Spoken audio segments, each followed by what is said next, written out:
Leviticus 5. If you refuse to testify in court about something you saw or know has happened, you have sinned and can be punished. You are guilty and unfit to worship me if you accidentally touch the dead body of any kind of unclean animal. You are guilty if you find out that you have accidentally touched any waste that comes from a human body. You are guilty the moment you realize that you have made a hasty promise to do something good or bad. As soon as you discover that you have committed any of these sins, you must confess what you have done. Then you must bring a female sheep or goat to me as the price for your sin. A priest will sacrifice the animal, and you will be forgiven. If you are poor and cannot afford to bring an animal, you may bring 2 doves or 2 pigeons.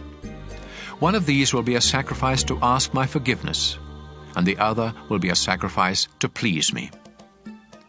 Give both birds to the priest, who will offer one as a sacrifice to ask my forgiveness.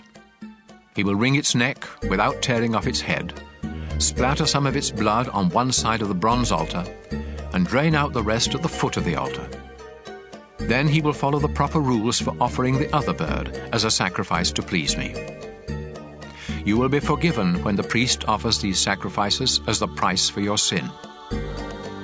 If you are so poor that you cannot afford doves or pigeons, you may bring 2 pounds of your finest flour. This is a sacrifice to ask my forgiveness. So don't sprinkle olive oil or sweet-smelling incense on it. Give the flour to a priest who will scoop up a handful and send it up in smoke together with the other offerings.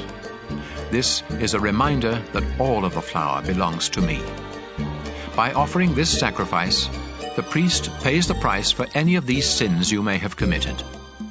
The priest gets the rest of the flour just as he does with grain sacrifices. The Lord told Moses what the people must do to make things right when they find out they have cheated the Lord without meaning to.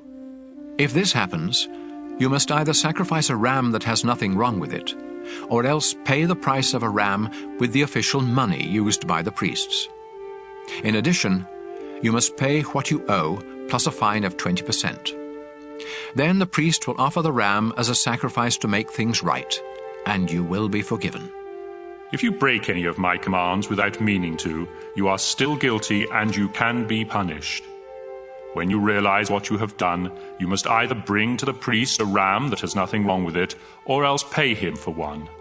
The priest will then offer it as a sacrifice to make things right, and you will be forgiven.